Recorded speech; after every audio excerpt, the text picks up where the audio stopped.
Well, hello there, Dippers, and welcome back to round 31 of the Knuckle Sammich podcast. As always, Dippers, I'm your host, Drake, joined by the man, the myth, the legend, Mr. Thomas R. Shackelford. Howdy, fellers. Dippers, today we are going to talk about the wildness, which was UFC Fight Night 139, which potentially had the best fight I have ever watched with my own two eyes.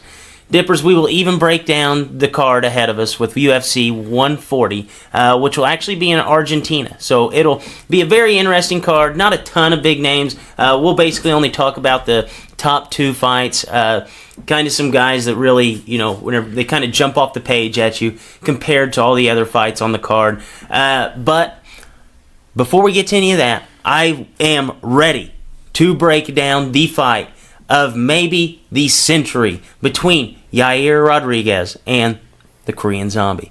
So wait and see. Before we get to that, you know what to do. Welcome to the Knuckle Sammich podcast with Thomas R. Shackelford, a sauce on the side production. All right, Mr. Shackelford, I talked about it. Yair Rodriguez, Korean Zombie, has to be fight of the year, right?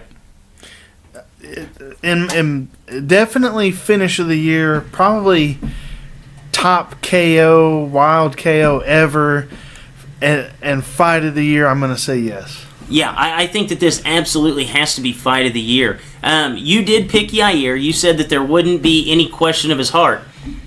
There's absolutely no question of this guy's heart now. No, I really felt bad for the dude. Just the way people were ragging on him, the MMA media was all over him because he had that weird situation with the UFC, and people were saying he was ducking that Zabit. I sent you a message when he weighed in. Did he not look like the most excited human being? I think I sent you, hey, I think he looks like a guy who just dropped acid and was at a Grateful Dead concert. That's the excitement on his face was unbelievable. Yeah, usually whenever people weigh in, like you notice there's like, mostly it's just three types of people that are on that stand. It's either the people that are completely drained, dead, about to fall off. You have the people that are like overly jacked, like look like they're ready to fight, that day, which they have to wait, over 24 hours until they're able to fight.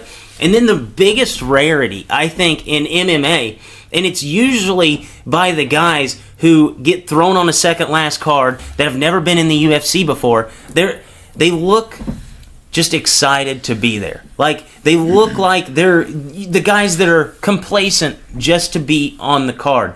And whenever you sent me that video of him, he was standing there like he was just like a kid in the candy store. It was unreal. I definitely have never seen anybody look like that while weighing in. No, and it is a rarity of sports.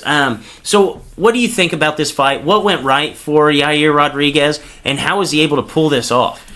Really, the fight, it didn't go like I thought it would. They pretty much just stood in front of each other, flat-footed, and took turns hitting each other. It was Rock'em Sock'em Robots. For 24 minutes and 59 seconds. So they turned in the judges' scorecards. Two of the judges had Korean Zombie up 3-1, which to me, while I was watching it, I felt like Yair was landing the harder shots, maybe hurting him a little bit more, but then Korean Zombie maybe was throwing a little bit more, but not landing quite as much. How they had it 3-1, I don't know. I really felt like in the fifth round it was anybody's fight. I thought it was 2-2, as close to a draw as you could be. Yair did use some pretty good leg kicks.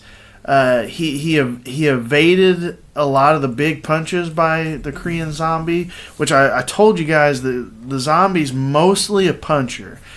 He did have some nice kicks in there. He does throw some knees, but he's mostly a puncher. And I felt like Yair kept him at bay a little bit. At one point, he knocked his damn tooth through his lip. Yes. He was able to keep the Korean Zombie off of him. And a lot of people can't do that. I mean, if you watch Korean Zombies fight, he is forward pressure nonstop until the other guy falls down. And that's just how he fights. Of course, that finish, there was those few weird moments in the fight where I felt like they were collectively taking a breath, where both of them kind of just stood there and would raise their arms or look at each other, kind of give a little hug. And they did that with about 13 seconds left. And then they both just started throwing down. And I think Zombie may have clipped him, which caused Yair to backpedal a little bit. And you seen him kind of lowering his head a little, and he kind of like peeked up a little bit. And as Zombie just started throwing 1-2s coming straight forward, that's when he just did that weird bend over reverse elbow. And when we were watching it together, we didn't even really know what he hit him with. Just we saw the Zombie fall, look like he died. He fell.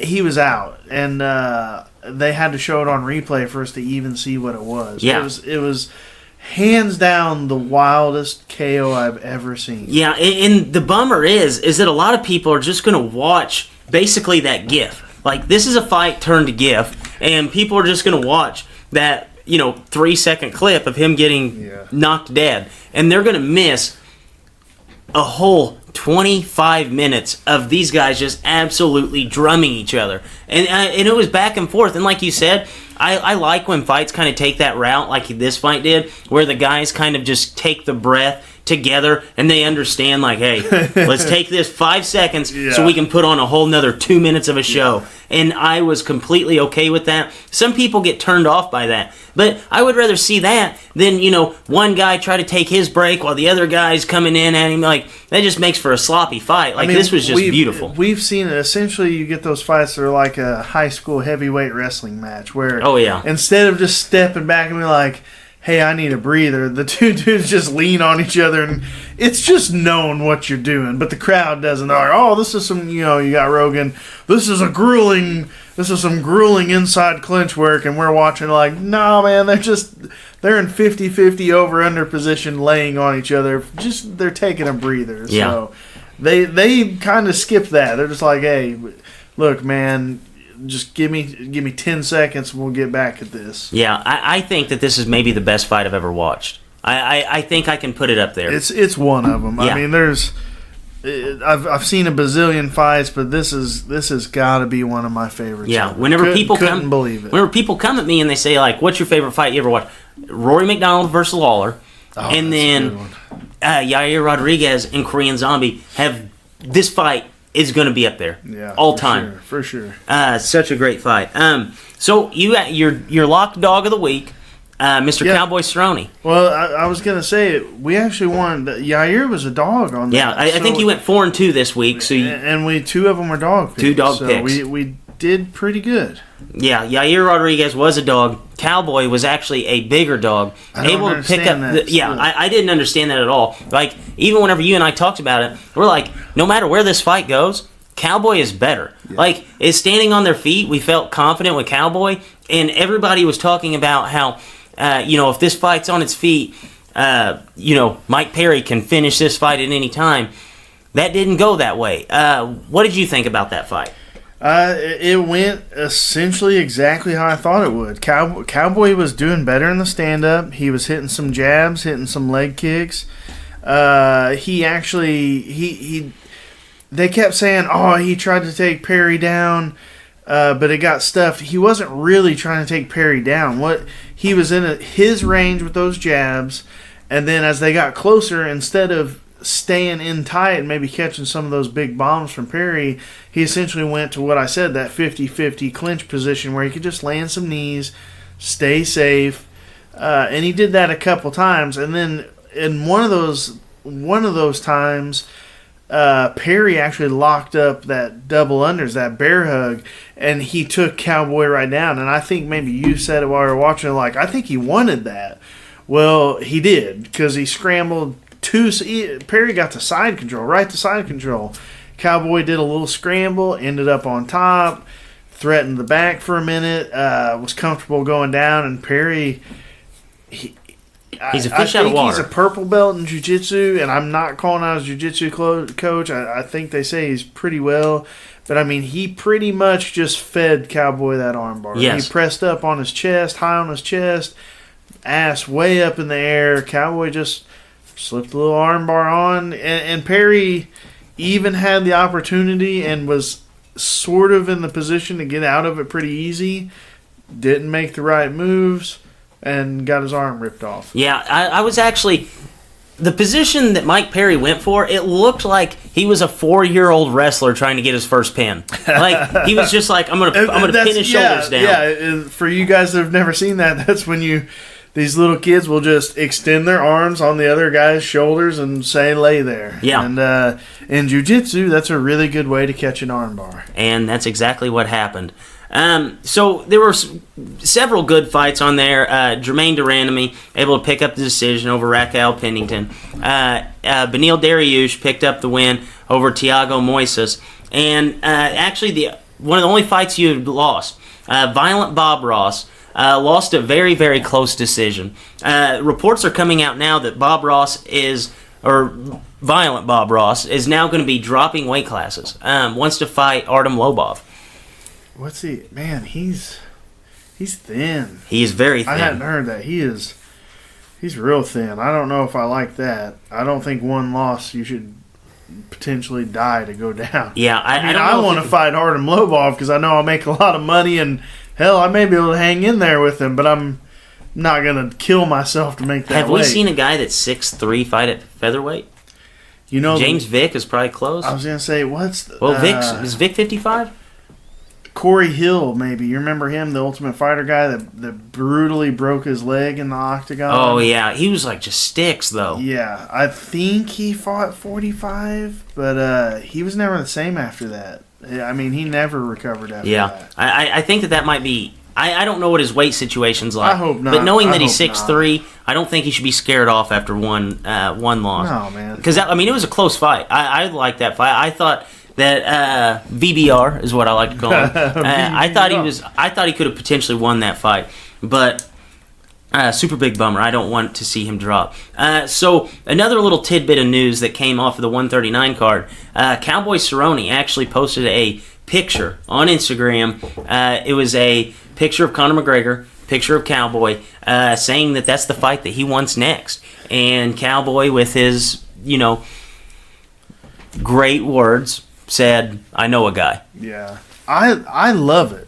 I do too. And I know you ain't going to believe me. I was saving it for tonight, and I was pissed when I hopped on this morning to do my research for the show, a little extra, that I saw that picture. So when I first thought that he was talking about Conor was in his post-fight scrum after the event the other night, people were asking questions. They're like, always, what's next?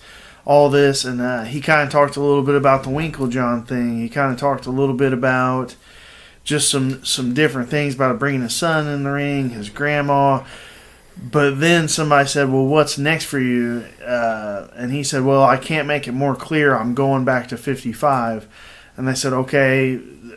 They started naming some of these fights that were upcoming. Do you want to be a replacement? And he said, they've already talked to me. They've already got an idea. We just have to wait a little bit, but it's going to be very, very exciting. And I don't know what it was. Like when he smiled, a little twinkle happened in his eye, and in my head, I thought, it's McGregor. And I love it. I mean, they're two of my favorite fighters of all time. I actually think Cerrone would probably have the edge just because of the grappling, but we know, I've said it time and time again, and I think this is why he's the dog. People confuse Cerrone as him having a bunch of knockout losses and stuff. That's to southpaws. Southpaw guys are Cerrone's. Think about it. You got Pettis, you got Leon Edwards, you got Darren Till. When he fights a southpaw, Nate Diaz, there's 4 bad losses. Well, one of them's not. Leon Edwards was actually a really good fight, but man, I love that fight. I know people were saying it's Justin Gaethje. That was at first what people were going crazy. But then Gaethje got announced a fight that he's expected to fight Pettis coming up. And when you kind of look at I think Khabib will get Tony. Who knows about Khabib? That's the only thing about this is they have to wait out to see what the commissions say. But Connor's played ball the whole time, whereas Khabib said he's not coming back for the hearing. He said they can keep his money. He's not coming back for the hearing. He doesn't care. He's off building wells in Africa right now. He very well could be retired, which I'd heard before from another fighter. Josh Thompson had mentioned it on another show I listened to, that he thought Khabib was going to retire after that Conor fight, before everything. So it's kind of following that path, because if he doesn't show up, even if he no-shows that meeting, they'll probably put a temporary lifetime ban on him until he comes back and settles his business. Whereas Conor's played ball the whole time, he's likely just to get a smack on the wrist since he barely did anything at all, and that will be a gigantic fight. Conor Khabib sold the most they've ever had. I bet you Cowboy Conor would be right up there. I bet Cowboy Conor, even not for a title, it's going to be top 5 best-selling ever for them. Cowboy Conor, I guarantee it. I will put the stamp, I will put the flag in the sand, whatever you want. Cowboy Conor breaks that record. Cowboy Conor beats the Khabib and Conor record. I really think it will. And I think that for a couple reasons.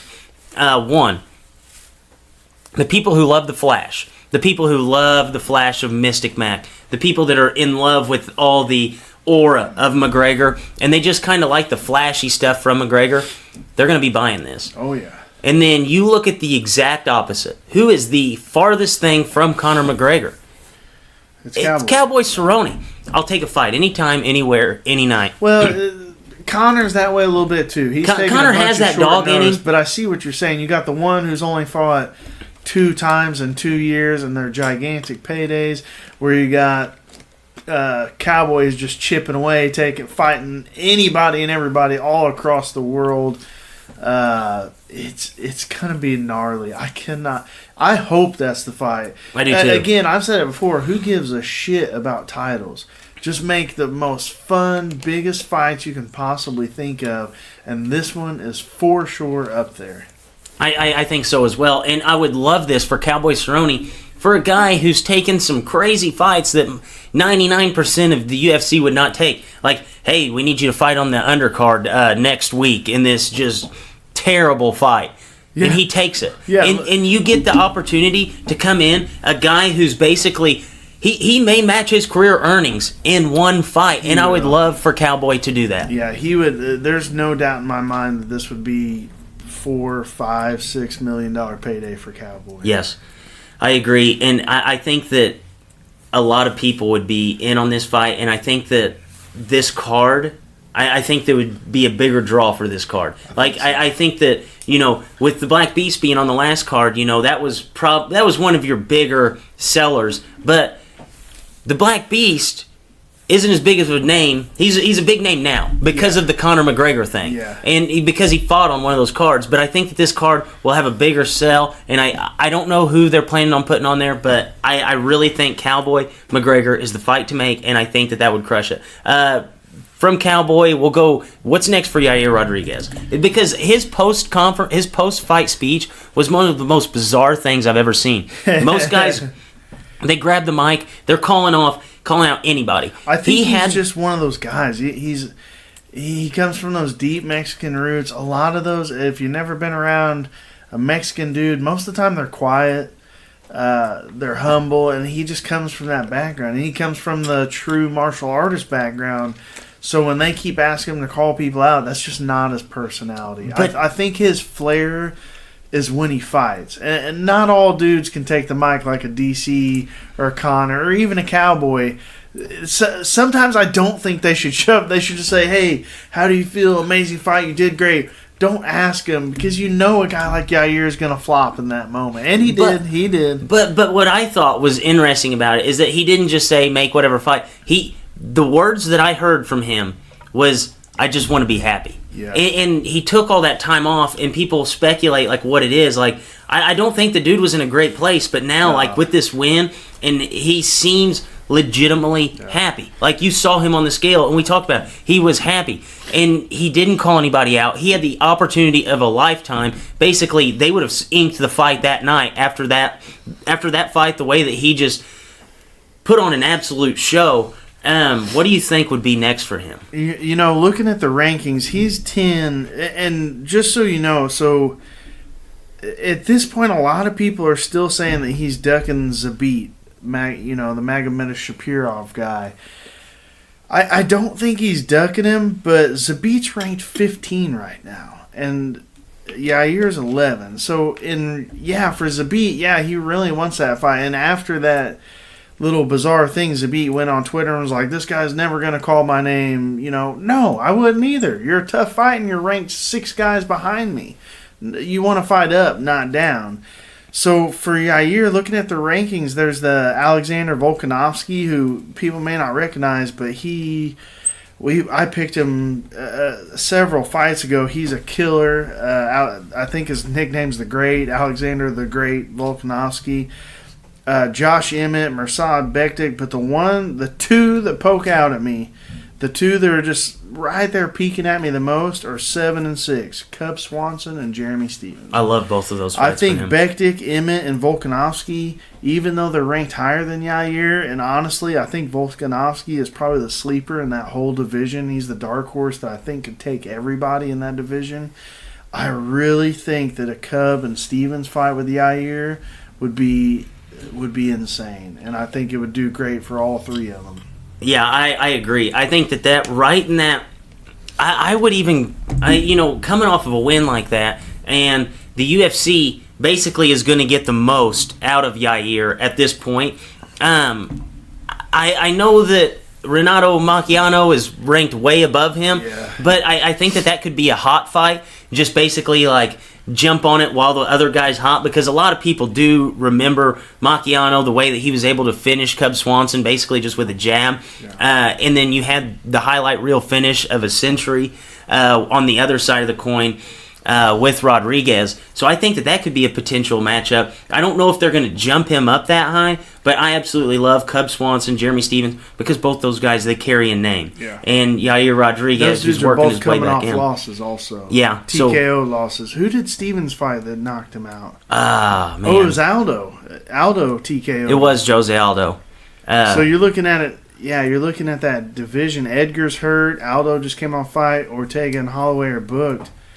I could see Moicano. I could see it. Really, Moicano, Mendez, Stevens, and Swanson, I think, are up there. Those other 4 that are sandwiched in between them and Yair, I don't think they have a big enough name, even though they're ranked higher than Yair, to really... They got to kind of springboard off of this, you know what I mean? Yeah, I agree. And I think that the best way to springboard would put him against Macchiano, who would be a fun fight. That would be a fun you keep fight. saying Moicano. You make me think you're ordering a macchiato. I'll tell you what. I've drank more macchiatos in this last month than I have in my whole life, and that might be why. That's what it is. We just got a Starbucks in Marion, which is just a town over. So I drove over there. It got me a caramel macchiato. Wait, hold on. A venti. Hold on. Venti. You drive like 10 miles for coffee. That's 4 miles. That's 4 There miles. and back. Ah, true. Dang, man. You ever had a macchiato? Yeah. They're that good. But I don't drive for them. They're not that good. They're pretty good. They're pretty good. They're appealing to the eye too. Yeah. I mean, how they have it like half and half with like the cream and everything on the bottom. You get it, and you kind of get you kind of feel like you're making your own drink. You know, you get to sit there and spin it. Oh, man. I went in there. How do they make too much money? You drive 10 miles for $20 macchiato. I get them on my way to work, but I went in there the other day. I drove through and I said, I want this. I want the big one, the grande. And they go, sir, the grande is the medium. Venti is the large. I said, what's wrong with your sizes? How's grande? And I went around. He goes, I don't understand them either. And I was like, well. I think Venti means 20. Because it doesn't mean 20 count. 20 ounces. That's off a movie. That's Kicking and screaming. Will Ferrell did not know what the hell Venti meant. And someone goes, 20 ounces. He goes, okay, I want Venti. I wasn't thinking of kicking and screaming. No, I wasn't. I wasn't thinking about that. I've seen it on a movie, and I know that Venti does mean 20, but I don't know how it's bigger than grande. Role models with is what he Paul says. Rudd. And 50 Yeah. means 20. And like she leaves after she breaks up with him or whatever. And he's like, is that right? Is that true? Is that right? That's funny. Yeah, but Macchiato, Yair Rodriguez I like set it up. Chocolate macchiato and Yair, I'll watch it. Make for an interesting fight, I guess. Hell yes. So UFC Fight Night 140. Isn't it unbelievable that we're at 140 in these things? It's crazy. I mean, they're pumping out fights every single weekend, it seems like. I think we have 9 consecutive weeks of fights coming up. And that will include Gus and John Jones. Yes. I cannot wait. So we'll go ahead. We'll just hit the highlights on this one. Should be a good night of fights. There's only a few real big names on this card. Last 2 fights are the most appealing to me. Darren Elkins takes on Ricardo Lamas. Flyweight matchup. Darren Elkins, if you don't know Darren Elkins, just check out his tattoo. Says the damage. And it couldn't be more accurate. Ricardo Lamas is actually a minus 205 favorite. Darren Elkins is a plus 165 dog. Elkins is 6-1 in his last 7 fights. I think he's won every single fight and come from behind victory fashion. And Lamas is actually on a 2-fight skid. Who do you see winning this fight? You know, and look at who both these guys lost to. Darren Elkins lost a brutal. It was a unanimous decision. He got beat down by that Alexander Volkanovski that I talked about. And my man Lamas lost to Mirsad Bektik, was his last one on decision, and then he got clobbered by Josh Emmett. You know, I'm gonna pick the damage. I'm gonna go Elkins. I do like Lamas. I feel like he's probably a way better athlete. He's smoother, his stand-up. He's got those good leg kicks. But something tells me that Elkins is going to make this ugly and pick up an ugly decision win here. Is something about... I mean, if you watch any Darren Elkins fight... Something about the damage tells me it's going to be ugly. Yes, he makes everything ugly. Even the tattoo's ugly, but it's beautiful. Hey, his wife is a comedian, stand-up comedian. Are you serious? Yeah, I follow him on Twitter, and he's always going to her shows and shit. Imagine heckling her, and then you feel a tap on your shoulder, and you look over, and it's a dude with the damage tattooed into his chest. I like how we just assume that he walks around shirtless, because he probably does everywhere he goes. I would. Yes. Yeah, we'll go the damage on that. I don't know the odds on it. Elkins is actually the dog. Okay, well that's going to be our dog. That's going to be a dog right there. I'm going to go Elkins. Think he makes it ugly. Picks up a decision.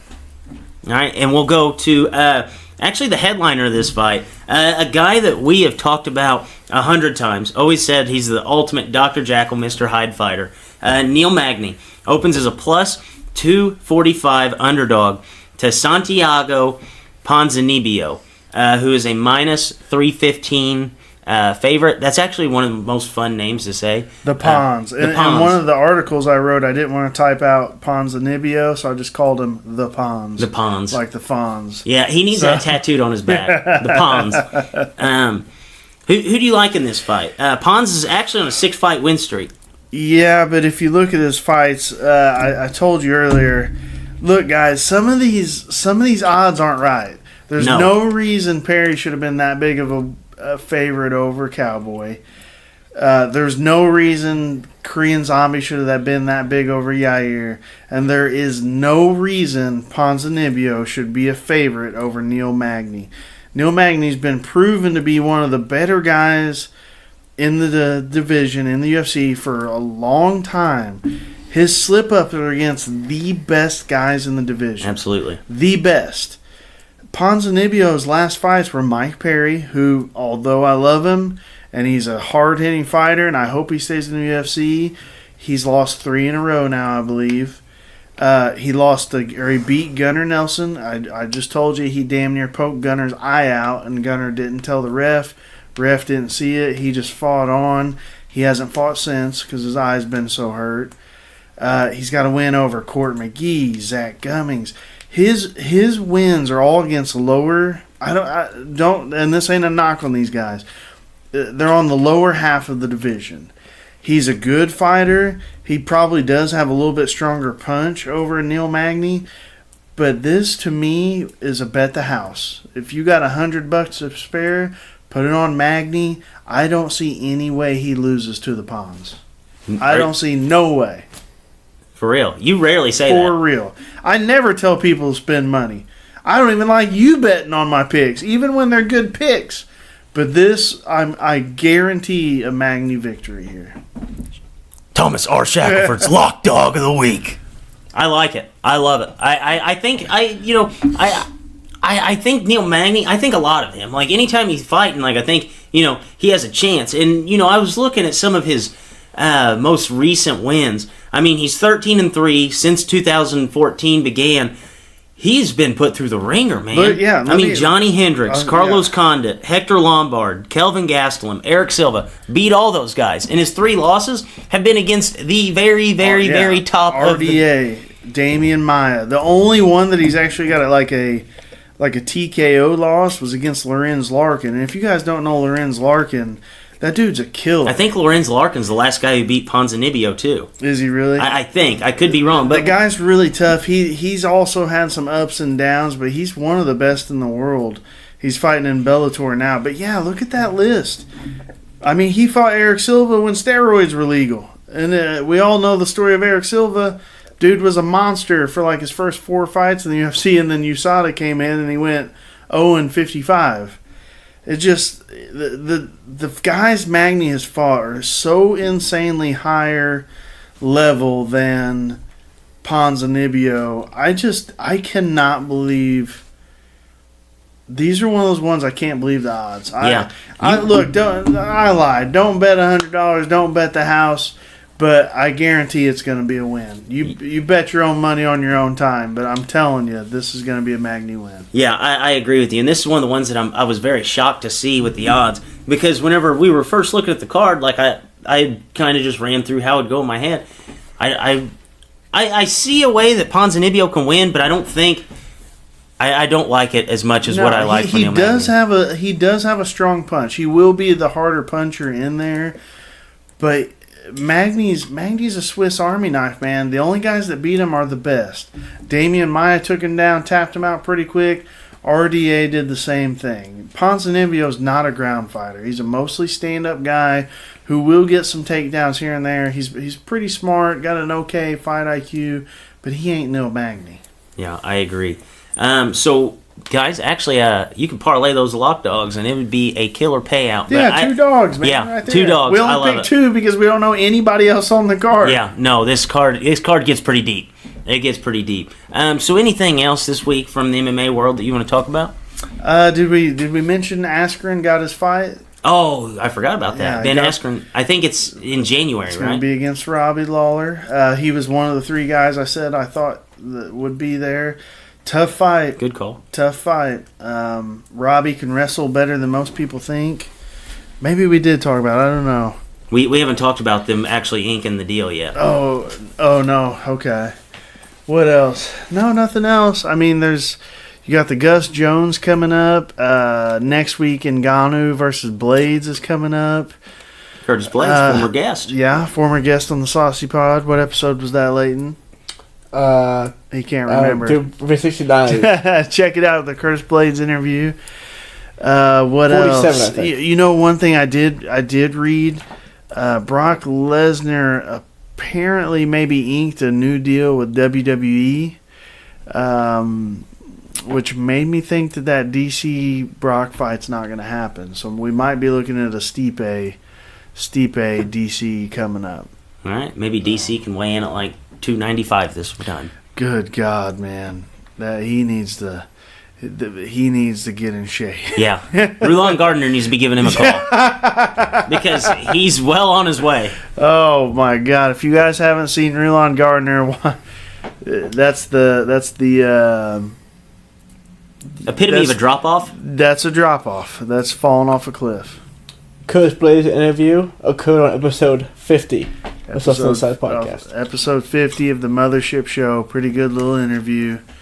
Our man Drake here ran it. Did pretty well. Yeah, I think if he after this next fight, I'm going to see if he will. I'm going to bark down that tree again, see if he'll come back on and get him fired up for maybe the DC fight because I think I don't think DC fights him.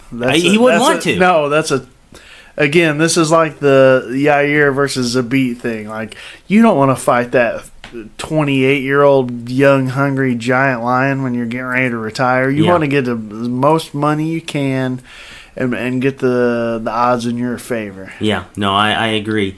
So anything else before we wrap this show up? No, sir. All right, Dippers. For Mr. Shackelford, for Mr. LCC Tones, I'm Drake, and Dippers, as always, stay saucy.